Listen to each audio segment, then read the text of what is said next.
अस्सलाम वालेकुम। आप देख रहे हैं द क्रंच शो और मैं हूं आपकी मेज़बान आमना आदिल। नाज़रीन, पिछले कुछ अरसे के दरमियान पंजाब असम्बली का जो सिलसिला रहा, पंजाब असम्बली की जो पॉलिटिक्स रही, जो सियासत रही, वो काफ़ी ज़्यादा शक व शुबहात में रही। अगर हम देखें तो गवर्नर की तरफ से जो बयानात सामने आए उस पर सीएम की तरफ से उसको डिनाई किया गया और उसके बाद गवर्नर की तरफ से पंजाब के सीएम को डी नोटिफाई भी कर दिया गया। उसके बाद क्या वाकई में परवेज इलाही की बहाली का फैसला जो है नून लीग की तरफ से मुस्तरद कर देने के बाद सुप्रीम कोर्ट की तरफ से क्या फैसला आता है, इस पर बहुत सवाल उठाए जा रहे हैं। उसी के साथ साथ ये भी देखा जा रहा है, कहा जा रहा है और सुना भी जा रहा है कि हाई कोर्ट की तरफ से जो फैसला आया वो गैर आईनी था। ये बहुत सारे सवाल उठाए जा रहे हैं आवाम की तरफ से, उन लोगों की तरफ से जो देखते हैं, सुनते हैं और फिर उस पर सवाल भी उठाते हैं। तो आज इन सब सवालों का जवाब जानने की कोशिश की जाएगी, इस पर एनालिसिस किया जाएगा हमारे इस प्रोग्राम द क्रंच शो में। और आज हमें ज्वाइन करेंगे हमारे साथ हमारे प्रोग्राम में सर साबिर शाह, जो कि हमारे सीनियर एनालिस्ट, हमारे सीनियर तज्जियाकार हैं। अस्सलाम वालेकुम सर, आपको आवाज आ रही है? आ रही है जी। सर, परवेज इलाही की बहाली का फैसला मुस्तरद कर दिया गया नून लीग की तरफ से, कैसे देखते हैं आप इसको? देखिए, लोग तो ये भी कह रहे हैं कि एक फिक्स्ड मैच था ये, ना हुकूमत चाहती थी असेंबलियां टूटे और उसके ऊपर कोई प्रेशर पड़े, ना परवेज इलाही साहब ऑब्वियसली चाहते हैं कि वो पता नहीं दोबारा चीफ मिनिस्टर आते हैं कि नहीं आते। तो इस मौके से भी वो हाथ जो है वो धो बैठे और फिर 10 सीटों के साथ वजीर आला आए हुए हैं। All has not been well between him and Imran. ज़ाहिर ब्लैकमेल करके ये आदमी आता है, डील करके तो नहीं आता 10 सीटों के साथ। एक साइड पे 170 सीटें हो, 75 हो और दूसरी साइड पे 10 हो। खैर, कहने का मकसद ये है कि इस वक्त लूजिंग एंड पे इमरान है। दूसरी, there is a total darkness ahead of Imran. और मैं ये कहूंगा कि इज लॉस्ट हिज मार्बल्स। मैं इसलिए कह रहा हूँ ये बहुत पहले फैसला कर देना चाहिए था अगर वाकई सीरियस थे असेंबलियां तोड़ने के मसले में, ये नौबत ना आती। और अभी भी क्या बिगड़ा है, अभी भी तकरीबन 400 मेंबरान होंगे तमाम लेजिस्लेटिव हाउसेज में, सारे इस्तीफा दे दें फिर क्या हुआ? So we don't know what game Imran is playing. Whatever is doing, ये नजर आ रहा है कि his hands are tied behind his back and he is in sheer dismay. बहुत परेशानी की हालत में है क्योंकि एस्टेब्लिशमेंट के रोल को अब यहाँ से मिनिमाइज नहीं कर सकते। कोर्ट्स तो एक हिस्सा होते हैं एस्टेब्लिशमेंट का and both have moved in tandem with each other historically in Pakistan, barring a few occasions. अब जहाँ तक एस्टेब्लिशमेंट का मसला, कंटिन्यूटी और पॉलिसीज नजर आ रही हैं बाजवा साहब के बाद जनरल आसिम मुनीर की भी, और फिर कोई रीजंस ऑब्वियस में जनरल आसिम मुनीर को भी आपको याद है इन्होंने आईएसआई चीफ के तौर पे हटाया था।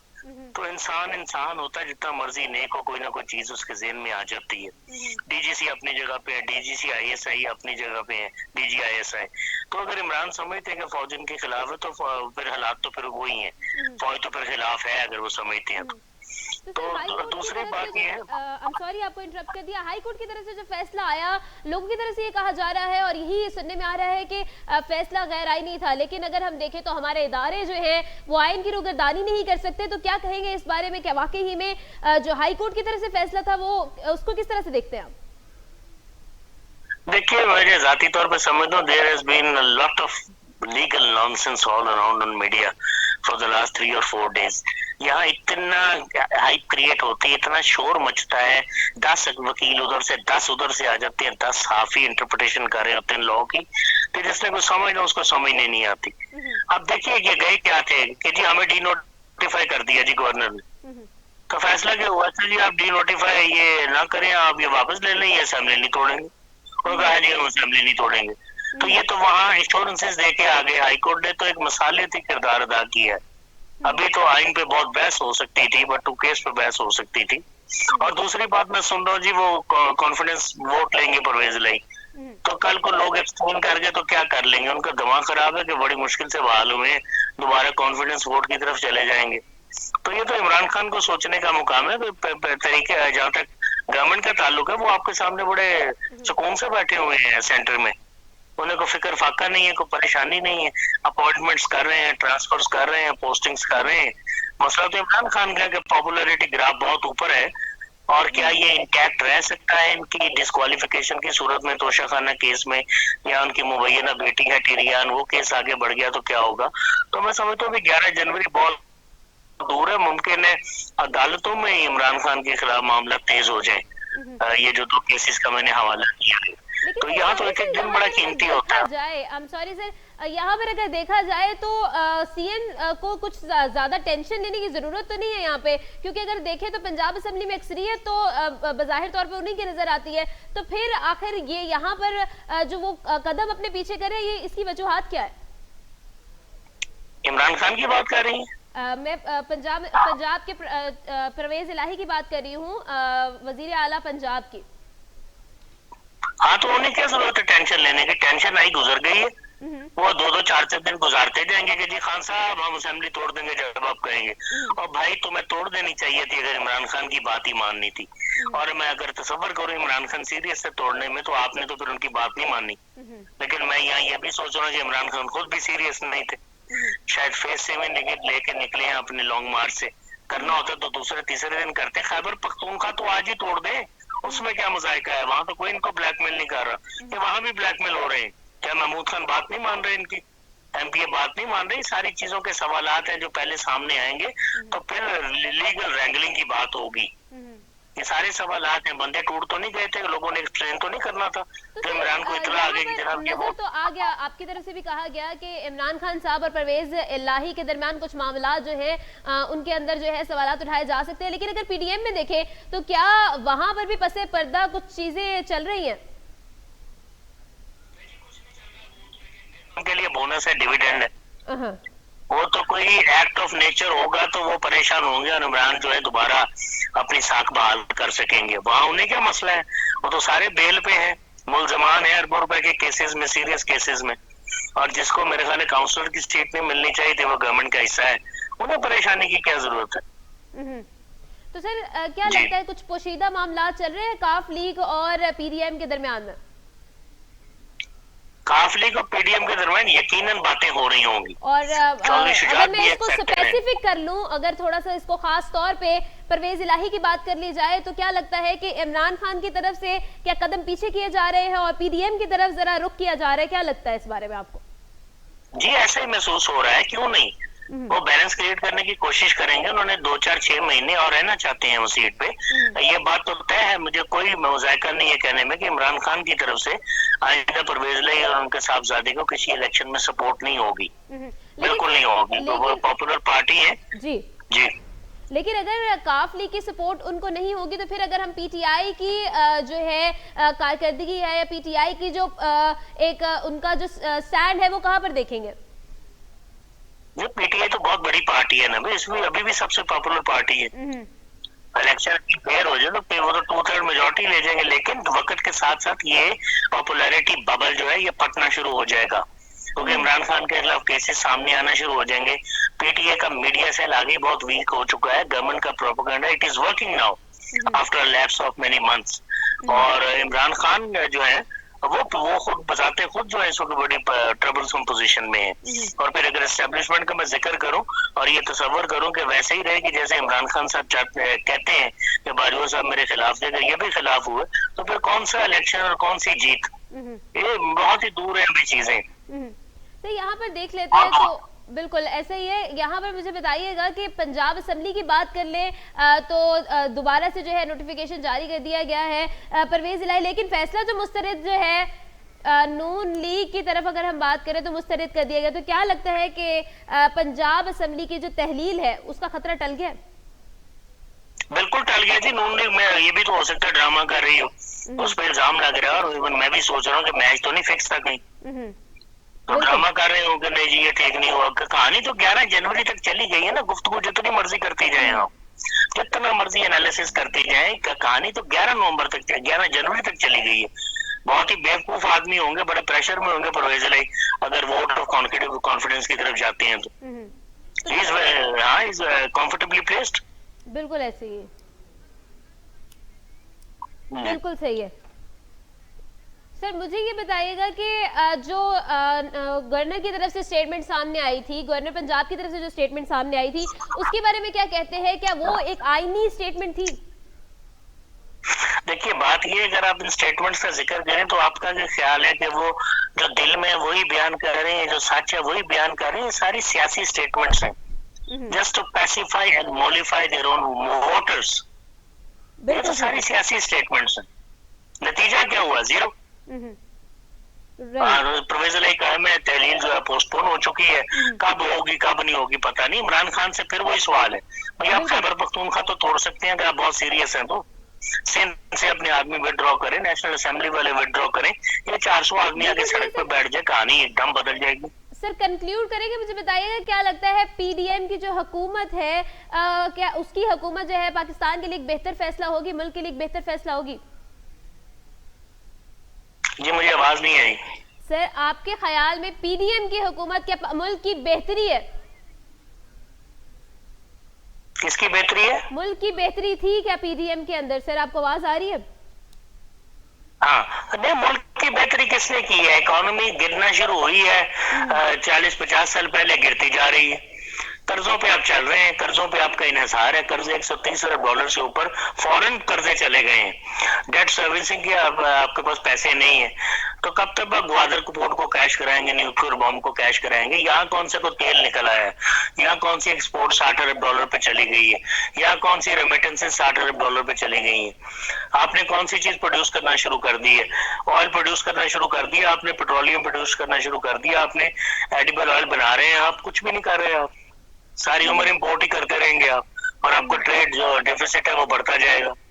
48 अरब डॉलर से जो आपका जो इंपोर्ट एक्सपोर्ट का फर्क है वो 58 हो जाएगा, और साल 1.5 साल तक कर्जे और बढ़ जाएंगे। हाँ, कर्जे आपको मिलते जाएंगे, ये मुझे पता है, डिफॉल्ट आप नहीं होंगे। सर यहाँ पर हमें देखने को मिलता है सियासत के अंदर के जो भी हुकूमत आती है वो पिछली हुकूमत को कहती है कि उसने जो है निज़ाम को तबाह बर्बाद कर दिया। पीडीएम की हुकूमत आई, उसने भी यही कहा कि हम बहुत तरक्याती काम कर रहे हैं, हम लोग जो है मुल्क को आगे लेकर जा रहे हैं, बेहतर कर रहे हैं मुल्क के लिए। और इमरान खान साहब ने जो है वो मुल्क का जो है बुरा हाल कर दिया था। क्या लगता है कि वाकई में पीडीएम की हुकूमत के अंदर मुल्क के लिए बेहतरी हुई है, या फिर कोई नुकसानात भी हुए जो मुल्क के लिए काफी तबाहकार साबित हुए? देखिए, दोनों एक दूसरे को चोर कह रहे हैं, दोनों कह रहे हैं आपने मुल्क तबाह कर दिया। मुझे आप बहसियत एक न्यूट्रल जर्नलिस्ट पूछे तो दोनों के दौर में कुछ नहीं हुआ। इमरान खान ने 1 रुपए की रिकवरी नहीं की, ना नवाज शरीफ से, ना आसिफ जरदारी साहब से। नवाज शरीफ साहब मुल्क से बाहर है, मरियम मुल्क से बाहर है, दोनों मुजरिम है, मुलजिम नहीं मुजरिम है। जरदारी साहब दंदनाते फिर रहे हैं हुकूमत टॉपल करने में। जो खरीदो फरोख्त हुई उसका सबसे सरकर्दा जो सुर्खेल थे वो जरदारी साहब भी थे। इमरान ने खुद क्या किया है, क्या कहानी सुना रहे हैं? हाँ, कुछ सस्ता तेल लिया कहीं से, क्या किया? कुछ भी नहीं किया। लेकिन सर यहाँ पर हाँ। बिल्कुल ऐसा ही मजीद गुफ्तगू भी हम जारी रखेंगे, यहाँ पर ब्रेक का टाइम होता है। आपसे लेते बहुत शुक्रिया सर, साबिर सर आपने हमें ज्वाइन किया, हमारे सीनियर एनालिस्ट हमारे साथ मौजूद थे, बहुत शुक्रिया सर। यहाँ पर लेते एक छोटा सा ब्रेक, देखते रहिए द क्रंच शो, हम आप तक वापस आएंगे बस थोड़ी देर में।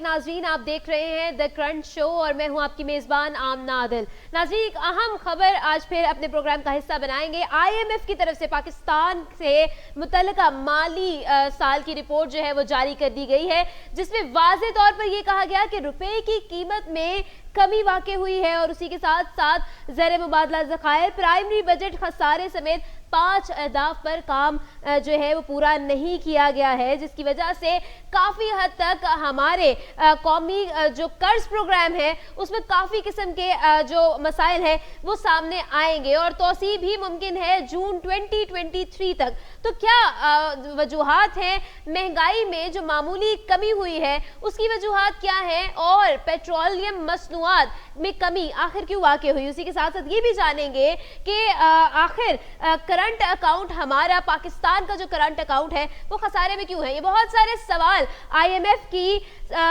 मुतल्लिका माली साल की रिपोर्ट के बाद उठाए जा रहे हैं। तो आज एनालिसिस करेंगे और ये जानेंगे कि क्या वाकई ही में पाकिस्तान का करंट अकाउंट खसारे में है और क्या एक्चुअल में ग्राउंड रियलिटीज है। तो इन सब पर सवाल करने के लिए और इन सब पर जवाब जानने के लिए हमारे साथ मौजूद है फहीम अमीन साहब। अस्सलाम वालेकुम सर, आपको आवाज आ रही है?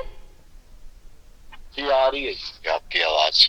सर यहाँ पर सवाल ये है कि आईएमएफ की तरफ से जो रिपोर्ट जारी की गई है उसमें ये कहा गया है कि रुपए की कदर में नुमाया कमी है और उसी के साथ साथ 5 अहदाफ पूरे नहीं किए गए हैं और काफी मसाइल का सामना हो सकता है पाकिस्तान को। जरा बताइएगा, डिटेल में बताइएगा कि क्या मसाइल हैं जिनके बारे में कहा जा रहा है या जिनके बारे में इशारा है।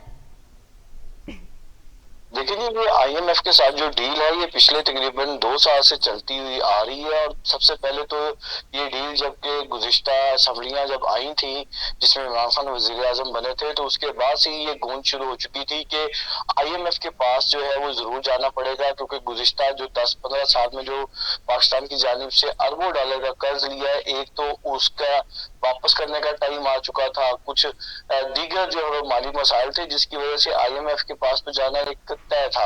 एक तो पहले गुज़िश्ता जो इमरान खान की हुकूमत थी उसमें तखीर हुई, दूसरा फिर मौजूदा जो हुकूमत है इसकी जानिब से तखीर की गई, और तीसरा ये कि जब ये आईएमएफ के पास से ये मौजूदा शहबाज शरीफ की हुकूमत गई है तो उसके बाद कुछ सेट जो टारगेट थे वो इन्होंने करने थे, जिसको हासिल करने के लिए खास तौर पर इनको कुछ टैक्सेस लगाने और कुछ रिकवरियां करने का कहा गया था, और खास तौर पर पेट्रोलियम मसनूआत की कीमतें जो है वो बढ़ाने का कहा गया था। अब सबसे बड़ा मसला ये है कि इस वक्त जो पेट्रोलियम मसनूआत की कीमतें हैं उनसे जो पैसे आ रहे हैं, उसके बाद जो बिजली और गैस की कीमतें बढ़ाने का कहा जा रहा है आईएमएफ की जानिब से, और कुछ ऐसे हदाफ जो हैं जिसमें खास तौर पर ये कहा गया है कि पाकिस्तान को कम से कम जो जरूरत है इस वक्त तकरीबन 10,000 अरब रुपया जो है वो टैक्सेस की मद में इकट्ठा होना चाहिए। गो के इस दफा जो है पहले 3 माह में जो उन्होंने हदफ रखा था फेडरल गवर्नमेंट ने उसको अचीव कर लिया, लेकिन जो माशी तरक्की है उसमें काफी फर्क दिखाई दे रहा है, जिसकी वजह से अब सूरत हाल जो है वो कंट्रोल में नहीं है। इसकी बुनियादी वजह जो है साथ साथ जो आईएमएफ की जानिब से आमना ये कहा गया है कि जो आपका जो करेंसी है उसकी वैल्यू कम होनी चाहिए। अगर इसकी बुनियादी वजह आप देख लें तो इस वक्त जो बैंक का रेट है डॉलर का और जो ओपन मार्केट का रेट है, यानी कि इंटर बैंक रेट और ओपन मार्केट का जो रेट है डॉलर का वो इस कदर ज्यादा है, जिसकी वजह से जो बाहर से रिमिटेंस आती है वो भी गुज़िश्ता 1 माह में 20% तक कम हो चुकी है। एक सरकारी अदाद-ओ-शुमार है। लिहाजा मुल्क में डॉलर तो आ रहे हैं लेकिन जो एक्सचेंज रेट इंटर बैंक है वो मुनासिब ना होने की वजह से वो सारा पैसा जो है हुंडी हवाले के जरिए आ रहा है। इस वजह से जो आईएमएफ का ये कहना है कि अगर आप अपनी करेंसी को डिवैल्यू करते हैं तो वो जो पैसे हैं वो आपकी तरफ से कहा गया कि 10,000 अरब का जो, सॉरी सर आपको इंटरप्ट करिए फहीम साहब, आपकी तरफ से कहा गया 10,000 अरब का जो है टैक्स जो है वो हमारा जो है जमा होना बहुत ज्यादा जरूरी है। फाइनेंस मिनिस्टर की तरफ से भी कहा गया कि टैक्स बढ़ा दिया जाए। तो ये सारी चीजें अगर हम देखें, सागदार साहब की तरफ से कहा गया कि टैक्स को बढ़ा देना चाहिए जिसकी वजह से हम लोग काफी हद तक जो है सूरत हाल पर काबू पा सकते हैं, लेकिन देखा जाए ग्राउंड रियलिटी पर तो पेट्रोल गया। तो क्या लगता है कि मुल्क की मईशत ग्राउंड लेवल पर इन तमाम तर चीजों को देखते हुए बेहतर होगी? देखिए, अगर आप फ्यूचर के एस्पेक्ट से देखें तो पूरी दुनिया में जो इकोनॉमी होती है इसमें कुछ मुल्क जो होते हैं और अगर पूरी दुनिया ही एक बबल इकोनॉमी लेके चल रही होती है, लेकिन हमारा अलमिया ये है कि हमारे मुल्क के अपने सियासतदान जो है वो मुल्क के अंदर की माशी सूरत हाल को इस बुरी तरीके से बढ़ा चढ़ा कर पेश करते हैं कि जो इंटरनेशनल मॉनिटरिंग के अदारे होते हैं वो फिर उन रिपोर्ट्स को हकीकत में तब्दील होना महसूस कर रहे होते हैं। हमारी जो इतलात है और जो फाइनेंस मिनिस्ट्री की जो हम लोगों के पास आगे जो मूवमेंट नजर आ रही है इसके मुताबिक ये है कि सऊदीया, चाइना और यूएई और कतर, ये 4 ममालिक ऐसे हैं जहां से एक बड़े फंड्स जो है वो ट्रांसफर होने के लिए तैयार हैं, लेकिन कुछ जो है वो गारंटीज जो है वो आईएमएफ के एंड से मांगनी जा रही हैं। अगर ये गारंटीज जो है वो मेक श्योर हो जाती हैं तो जो कुछ अदायगियां हम लोगों ने करनी है अगले 1 साल में तकरीबन कोई 7 से 8 अरब डॉलर की, उनमें थोड़ा सा डेफर हो जाए तो हमारा एनालिसिस ये है कि मिड ऑफ जनवरी के बाद कुछ चीजें बेहतर होंगी, और इसी बात को बुनियाद बनाकर जो है ये वफाकी हुकूमत जो है पंजाब, केपी की और दीगर असम्बलियों की तहलील में ताखीर कर रहे हैं कि अगर ये असम्बलियां इस वक्त टूटती हैं तो हुकूमत, वफाकी हुकूमत या पीडीएम की हुकूमत की जो मकबूलियत है वो इंतहाई निचली सतह पर है। और तो अगर यहाँ ये पर थोड़ा सा बेहतर कर देखिएगा, लेते हैं। आईएमएफ का जो कर्ज प्रोग्राम है उसमें तोसी हो गई है जून 2023 तक, जिसकी वजह से ये भी देखा जा रहा है कि काफी जो है गैर मामूली खतरात का सामना इसको हो रहा है। तो क्या कहेंगे, अगर ये प्रोग्राम, अगर हमारे ये जो अहदाफ है मुकम्मल हो जाते हैं, पूरे हो जाते हैं, तो ये किस हद तक मुफीद रहेगा पाकिस्तान के लिए ये कर्ज प्रोग्राम? देखिए, आईएमएफ का जो प्रोग्राम है उसमें कुछ चीजें अभी तय होना बाकी हैं जो हमारे जराये के मुताबिक, जिसमें खास तौर पर के जो टैक्सेस जो है वो पाकिस्तानी गवर्नमेंट को लगाने हैं कुछ सेक्टर्स में। एक ये वाज़ेह है कि इस साल का जो टारगेट रखा गया है वो तो 7500 अरब रुपए रखा गया है, लेकिन जो आईएमएफ का ये कहना है कि कम से कम 10,000 अरब रुपया टैक्स जो है वो इकट्ठा करना जो है वो वफाकी हुकूमत का जो टारगेट होना चाहिए। और जिसके लिए अगर हम देखें तो मुख्तलिफ किस्म के मामला जो है वो तय होना बाकी है। और बुनियादी चीज जो है जिसमें हम देख रहे हैं कि अगर आईएमएफ का प्रोग्राम या आईएमएफ की तरफ से कुछ मामला में ग्रीन सिग्नल मिल जाता है तो उस ग्रीन सिग्नल मिलने के बाद चीजें जो है ये उस तरफ निकल जाएंगी, यानी कि दीगर ममालिक जो कि हम पाकिस्तान के दोस्त ममालिक हैं जो कि पाकिस्तान की माशी सूरत हाल से काफी परेशान हैं, उनको भी पाकिस्तान की मदद करने में ना आसानी हो जाएगी। अच्छा, यहाँ पे सर हम लोग देखते हैं तो पाकिस्तान में पेट्रोलियम को लेकर काफी रोना धोना जो हुआ हम सबके सामने है। पेट्रोलियम की कीमतों में अब कमी आई, कमी पेश नजर हमें सामने आई। रुपए की वैल्यू पे इस पे क्या इफेक्ट हुआ, क्या असर पड़ा? देखिए, रुपए की जो वैल्यू है वो तो इस वक्त जो मौजूदा हुकूमत है उनके मुताबिक ये 180 से 190 रुपए होनी चाहिए, लेकिन अलमिया ये है कि इस वक्त उनसे ये रुपया जो है जब तक संभाला नहीं जाएगा तब तक इसका असर जो है वो पाकिस्तानी इकॉनमी में नहीं आएगा, क्योंकि अभी तो रुपये पे दबाव आना है। क्योंकि रुपये पे दबाव इसलिए आना है क्योंकि हमारी एलसीज जो है, खास तौर पर अगर आप देखें तो मेडिसिन इंडस्ट्री और दीगर जो टेक्सटाइल इंडस्ट्री, सिरेमिक्स इंडस्ट्रीज, इन तमाम को एक महदूद जो एलसीज खोलने की इजाजत दी जा रही है। और जब ये एलसीज का सिलसिला खुलेगा उसके बाद फिर अंदाजा होगा कि आया कि ये रुपए के ऊपर कितना दबाव होता है और रुपए को कितना डिवैल्यू करना पड़ेगा। और अगर आप रुपए को डिवैल्यू करेंगे तो इसके साथ जो एक महंगाई का तूफान है वो पाकिस्तान में जरूर आएगा। उसकी वजह यह है कि इस वक्त अगर आप देखें तो जो हमारी इंपोर्ट्स हैं वो तकरीबन 80% बंद पड़ी हुई है। तो जब ये इंपोर्ट गवर्नमेंट की जानब से खोली जाएंगी तो रुपए पे दबाव होगा और रुपए को मजीद जो है वो झटका लगेगा। तो ये तमाम असरात जो है फहीम साहब, चंद दिन पहले ये रिपोर्ट सामने आई कि रुपए की जो कीमत है वो अफगानी रुपए से भी गिर गई है और अफगानी रुपए की कीमत जो है वो कदरे बेहतर हो रही है, कदरे बेहतर जो है रुपए की कदर जो है वो जा रही है अफगानी रुपए की। लेकिन अगर हम पाकिस्तान की बात करें, पाकिस्तानी रुपए की बात करें, उसकी कदर जो है वो गिर रही है। इस बारे में क्या कहेंगे?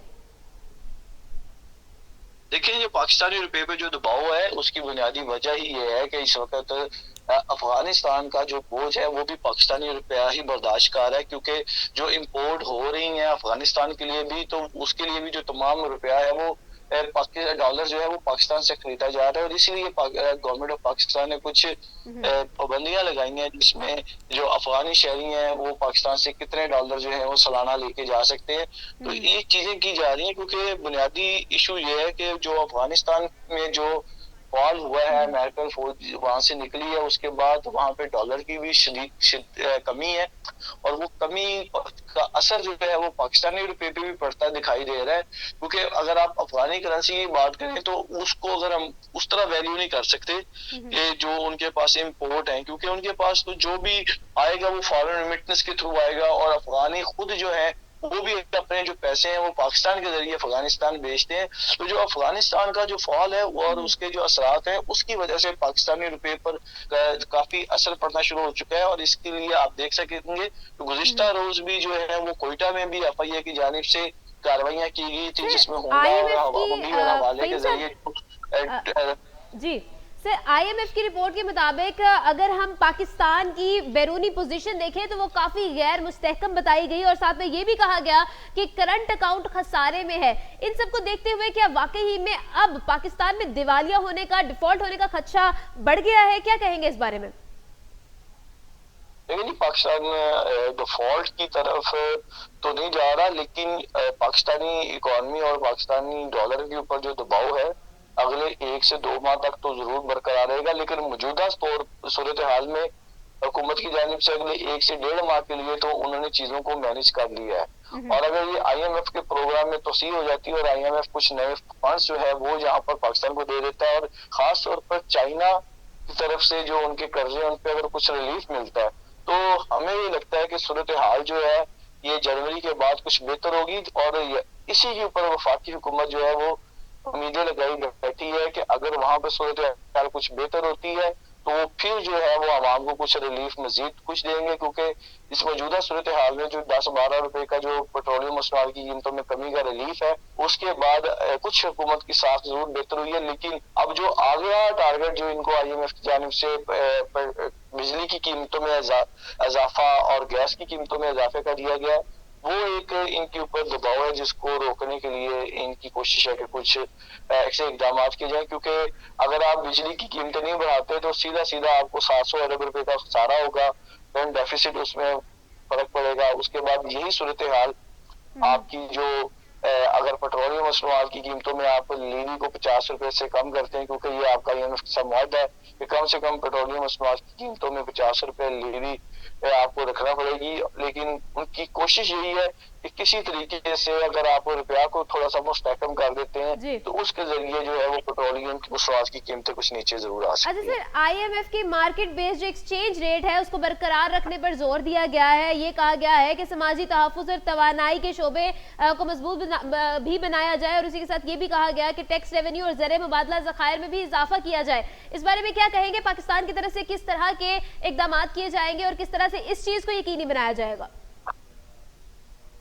देखिए, रुपए की कीमत को मजबूत बनाने के सिर्फ 2 तरीके हैं कि आपको एक्सपोर्ट बढ़ाना पड़ेंगी और जो गैर जरूरी इंपोर्ट बिल है इसमें खास तौर पे कुछ दिन कबल जो है वो वफाकी हुकूमत की जानिब से कहा गया कि बाजारों को जल्दी बंद किया जाए ताकि जो तवानाई पे इंपोर्ट बिल है और जो बिजली बनाने पे जो अखराजात आ रहे हैं उनको किसी तरीके से कम किया जाए, मुतबादिल ज़राए को इस्तेमाल किया जाए। क्योंकि पाकिस्तान का जो इंपोर्ट बिल है, क्योंकि जो पेट्रोलियम मसनूआत की इंपोर्ट है उसके ऊपर जो अरबों रुपए डॉलर का खर्चा आता है उसको कम किया जाए और मुतबादिल जो एनर्जी के ज़राए अगर उनके ऊपर थोड़ा सा कुछ बेहतरी लाई जाती है तो उससे एक तो डॉलर की जो तलब है उसमें थोड़ी सी कमी होगी और साथ ही साथ जो IMF की तरफ से कहा जा रहा है उसमें कुछ बेहतरी आएगी। लेकिन इस वक्त मजमूई तौर पर अगर हम देखें तो रुपए के ऊपर दबाव जो है वो इसलिए ज्यादा है कि अभी तक जो है रुपया जो है अफगानिस्तान की तरफ बड़ा रुख किए हुए है डॉलर की दबाव, और दूसरा जो है इस वक्त जो बैरूनी कर्जों की अदायगी के लिए गवर्नमेंट को कुछ डॉलर्स चाहिए और उनके लिए भी जो है मार्केट को पता है कि इस वक्त गवर्नमेंट दबाव में है, तो इसलिए रुपये की कीमत तो मुस्तहकम नहीं हो रही। लेकिन जो अगला कहा जा रहा है कि IMF अगर पाकिस्तान को बिल्कुल मुनासिब है। यहाँ पर अगर हम मुआशी सूरत हाल को देखें, रुपए की कदर पर जो दबाव है उसको देखें तो मुआशी सूरत हाल काफी जो है गैर मुस्तहकम हमें नजर तो आती है। तो क्या लगता है क्या इनकी वजूहात में एक बड़ी वजह सियासी अदम इस्तेहकाम है? देखिए जी, सियासी अदम इस्तेहकाम जो है वो आपके मुल्क में ना सिर्फ माशी बहरान पैदा करता है बल्कि जो आपकी फॉरेन पॉलिसी होती है उसके ऊपर भी असरअंदाज होता है और इसका असर जो है वो ना सिर्फ बाहर की दुनिया के ताल्लुकात बल्कि और कारोबार पे बल्कि मुल्की सतह पर भी कारोबार पर शदीद पड़ता है। और अगर आप ताज़ा तरीन सूरत हाल देखें तो आपकी जो प्रॉपर जो मामला जो सियासी सूरत हाल के बाद जो बड़े बिजनेसमैन है वो अभी तक फैसला नहीं कर पा रहे। और ये भी आपको मैं खबर दे दूं कि जो आपके दोस्त ममालिक हैं वो भी आपकी इस तमाम सूरत हाल को बड़ा क्लोजली मॉनिटर कर रहे हैं कि अगर यहाँ पर पॉलिटिकल स्टेबिलिटी आती है, कोई गवर्नमेंट ऐसे फैसले करने के लिए मौजूद हो कि जो उनको पूरा भी कर ले। अभी तक जो इत्मीनान का फुकदान नजर आ रहा है जो मुझे ये बताइएगा कि सॉरी आपको इंटरप्ट कर दिया, मुझे ये बताइएगा कि हमारे जो फॉरेन मिनिस्टर हैं वजीर खारजा है बिलावल भुट्टो जरदारी साहब बहुत ही ज्यादा दौरों पर नजर आते हैं, बड़े ज्यादा जो है फॉरेन टूर्स कर रहे हैं। क्या कहेंगे पाकिस्तान के लिए, पाकिस्तान की मईशत के लिए, मुआशी सूरत हाल के लिए कितना बेहतर रहेगा, कितना ज्यादा फायदेमंद साबित होने वाला है, इसके क्या कहेंगे? देखिए, अगर आप फॉरेन मिनिस्टर के दौरों के हवाले से बात करें तो फॉरेन मिनिस्टर का काम जो है वो दूसरे मुल्कों से ताल्लुकात को बेहतर बनाना और अपना पॉइंट ऑफ व्यू जो है वो दूसरे ममालिक के सामने रखना होता है, ना कि वो यहाँ पर अब जूम पर बैठ के आप मीटिंग करें या जो भी करें। मैं उसको डिफेंड नहीं कर रहा, लेकिन अगर आप पूरी दुनिया में जहाँ पर ये कोई बुलाता है तो कोई जाता है ना, कोई जबरदस्ती तो नहीं जाता। अब अगर बात यह है कि वहां पर आप कोई मुज़ाकरात के लिए जा रहे हैं, अपने ताल्लुकात को, अपना पॉइंट ऑफ व्यू दुनिया के सामने रखने के लिए जा रहे हैं, तो आप जरूर जाएं, लेकिन साथ ही साथ जो आपके मुल्क में इस वक्त जो सियासी पेचीदगी पैदा हो चुकी है, जो सियासत के ऊपर एक कमजोरी दिखाई दे रही है, तो आपकी बात में वो वजन नहीं रहता। बिलावल जरूर गए हैं बाहर, अच्छी बात है, वो दुनिया के सामने अपना पॉइंट ऑफ व्यू भी रख रहे हैं, और खास तौर पर जो पाकिस्तान के और अमेरिका के और यूरोपीय यूनियन के ताल्लुकात बड़ी निचली सतह पर रही हैं पिछले तकरीबन 4 साल में, उसको वापस कुछ बेहतरी की तरफ लाना भी बड़ा जरूरी है, क्योंकि अमेरिका जो है वो एक दुनिया में एक हकीकत है, क्योंकि आने वाला वक्त और पिछला जो मौजूदा सूरत हाल है, इसमें जो इंटरनेशनल मॉनिटरिंग के अदारे हैं वो भी जो कोई भी फैसला करते हैं तो उसमें उनका पहली नजर अमेरिका की जानिब भी होती है, और अगर अमेरिका की तरफ से किसी मामले पर उन्हें रोक दिया जाए तो फिर कोई भी IMF हो या दूसरे वर्ल्ड बैंक हो, तो वो अदारे जो हैं वो किसी किस्म की फंडिंग नहीं कर सकते। बिल्कुल, तो बहुत मुनासिब इसको सम अप करते हैं। मुझे ये बताइएगा कि गुज़िश्ता साल हम खुद जानते हैं कि IMF के जो कर्ज प्रोग्राम है उसमें अभी ऑलरेडी तौसी हो चुकी है, जून 2023 तक जो है तौसी हो चुकी है। अगर हम देखें गुज़िश्ता साल में काफ़ी कशीदा सूरत हाल रही, काफ़ी वादों अहदाफ पर अमल नहीं किया गया, सियासी सूरत हाल भी उसमें काफ़ी ज़्यादा असरअंदाज रही। क्या कहेंगे, क्या इसके बाद भी मजीद तौसी मुतवक्के की जा सकती है? जून के बाद भी क्या आपको लगता है कि तौसी की जाएगी, अहदाफ जो है वो पूरे नहीं होंगे? इस पर क्या कहेंगे, इसको इसी चीज में समअप करते हैं। देखिए, जो IMF है वो एक मॉनिटरिंग का अदारा है, और वो जो आपके मुल्क की माशी पॉलिसी में कुछ खला होता है उसको दूर करता है। पाकिस्तान पहले भी 2-3 दफा IMF के प्रोग्राम का हिस्सा रहा है, और पाकिस्तान ने 2016 में IMF के साथ जो माहिदे और हदाफ थे वो तमाम के तमाम उन्होंने मुकम्मल कर लिए थे, और इस वजह से अब ये कह सकते हैं कि अगर अब भी IMF के साथ काम किया जा रहा है तो IMF जो है वो आपके साथ काम करता रहेगा, वो बेशक 2023 हो, 24 हो, 25 हो, लेकिन असल बात यह है कि जो IMF आपको हदाफ देता है या टारगेट देता है उसको आप अचीव कैसे करते हैं, उसके लिए भी जो है मामला तो वो करने की जरूरत है। और उम्मीद यही है कि IMF जो है वो गवर्नमेंट को वो रास्ता दिखाने की कोशिश कर रहा है, वो स्टेप लेने पे मजबूर कर रहा है जो कि फाइनेंशियली हो, क्योंकि ये मामला कुछ सियासी भी होते हैं, तो हुकूमत पहले अपने सियासी तौर पर अपने आप को सेफ एंड करती है और उसके बाद फिर माशी तौर पर। और अगला साल जो है यकीनी तौर पर इलेक्शन का साल है, तो इसमें जो मौजूदा हुकूमत है उसके सामने 2 टारगेट है, एक तो IMF की डिमांड्स को पूरा करना और दूसरा आवाम को रिलीफ देना।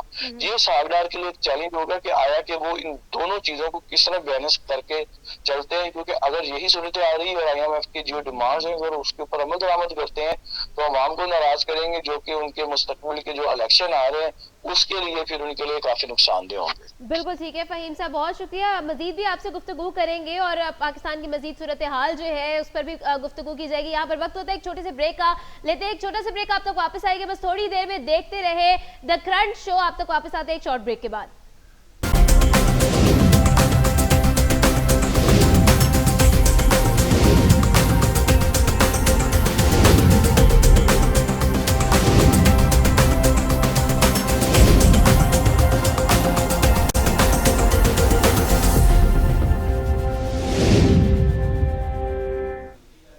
वेलकम बैक नाजरीन, आप देख रहे हैं द क्रंच शो और मैं हूं आपकी मेजबान आमना आदिल। नाजरीन, बात हुई आज परवेज इलाही को लेकर, पंजाब के चीफ मिनिस्टर को लेकर के पहले तो गवर्नर की तरफ से जो स्टेटमेंट सामने आई उस पर चीफ मिनिस्टर ने डिनाई किया गया, उस स्टेटमेंट की तरफ से चीफ मिनिस्टर ने उसको डिनाई किया और उसके बाद गवर्नर की तरफ से, गवर्नर पंजाब की तरफ से डी नोटिफाई कर दिया गया, जिसके बाद हाई कोर्ट में ये मामला जब गया तो वहां पर इसको फिर से, इस नोटिफिकेशन को फिर से वापस लिया गया और फिर से बहाली कर दी गई चीफ मिनिस्टर ऑफ पंजाब की। उसके बाद नून लीग की तरफ से इसको मुस्तरद किया गया और अब फैसला सुप्रीम कोर्ट के हवाले कर दिया गया है।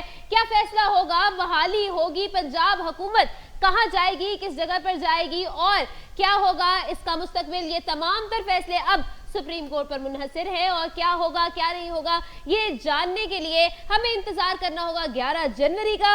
इसके लिए हमें ज्वाइन किया था, हमने एनालिसिस भी किया था साबिर शाह के साथ। बहुत शुक्रिया सर, आपने हमें ज्वाइन किया। उसी के साथ साथ हमने बात की IMF पर, IMF की जो अब होने वाली जो हमारे सामने जो रिपोर्ट सामने आई है उसके मुताबिक ये कहा गया है कि पाकिस्तान में रुपए की जो कीमत है, जो कदर है, उसमें वाज़ेह तौर पर कमी आई है और जिसकी वजह से ये भी कहा जा रहा है कि कर्ज प्रोग्राम में जो है तोसी मुमकिन है और उसमें ये कहा गया है कि जून 2023 तक जो तोसी है वो की जाएगी। ये तमाम बातें आज के हमारे प्रोग्राम में की गई। तो इसके साथ साथ आपसे चाहेंगे इजाजत, आमना आदिल को दे इजाजत और देखते रहे द क्रंच शो। आपसे मिलेंगे कल के प्रोग्राम में, तब तक के लिए अपना और अपनों का बहुत ख्याल रखिएगा।